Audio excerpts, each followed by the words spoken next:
ये घटना जयपुर के एक वरिष्ठ डॉक्टर की आप बीती है, जिसने उनका जीवन बदल दिया। वो हृदय रोग विशेषज्ञ हैं। उनके अनुसार एक दिन मेरे पास एक दंपत्ति अपनी 6 साल की बच्ची को लेकर आए। निरीक्षण के बाद पता चला कि उसके हृदय में रक्त संचार बहुत कम हो चुका है। मैंने अपने साथी डॉक्टर से विचार करने के बाद उस दंपत्ति से कहा, 30% संभावना है बचने की। दिल खोलकर ओपन हार्ट सर्जरी के बाद, नहीं तो बच्ची के पास सिर्फ 3 महीने का ही समय है। माता पिता भावुक होकर बोले, डॉक्टर साहब, इकलौती बिटिया है, ऑपरेशन के अलावा और कोई चारा ही नहीं है, आप ऑपरेशन की तैयारी कीजिए। सर्जरी के 5 दिन पहले बच्ची को भर्ती कर लिया गया। बच्ची मुझसे बहुत घुल मिल चुकी थी, बहुत प्यारी बातें करती थी। उसकी माँ को प्रार्थना में अटूट विश्वास था। वो सुबह शाम बच्ची को यही कहती, बेटी, घबराना नहीं, भगवान बच्चों के हृदय में रहते हैं और वो तुम्हें कुछ नहीं होने देंगे। सर्जरी के दिन मैंने उस बच्चे से कहा, बेटा चिंता ना करना, ऑपरेशन के बाद आप बिल्कुल ठीक हो जाओगे। बच्ची ने कहा, डॉक्टर अंकल, मैं बिल्कुल नहीं डर रही, क्योंकि मेरे हृदय में भगवान रहते हैं। पर आप जब मेरा हार्ट ओपन करोगे तो देखकर बताना भगवान कैसे दिखते हैं। मैं उसकी बात पर मुस्कुरा उठा। ऑपरेशन के दौरान पता चल गया कि कुछ नहीं हो सकता।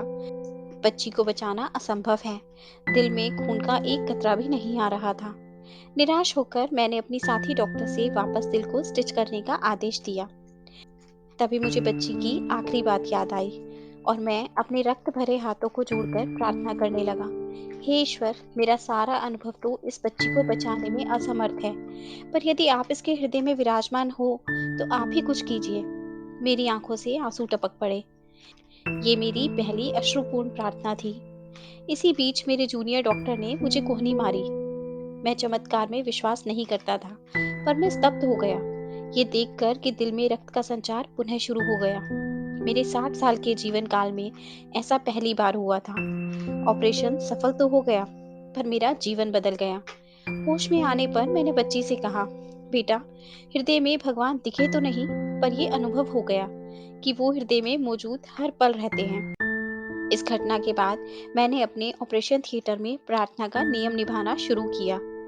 मैं ये अनुरोध करता हूँ कि सभी को अपने बच्चों में प्रार्थना का संस्कार डालना चाहिए। दोस्तों, आशा करती हूँ आपको ये कहानी अच्छी लगी होगी और ज़रूर कुछ नया सीखने को मिला होगा।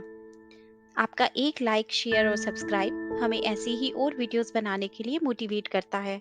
इसलिए अगर अभी तक आपने हमारा चैनल सब्सक्राइब नहीं किया, तो प्लीज़ आप हमारे चैनल को सब्सक्राइब करें। आपसे कल फिर मुलाकात होगी एक नई कहानी के साथ। धन्यवाद।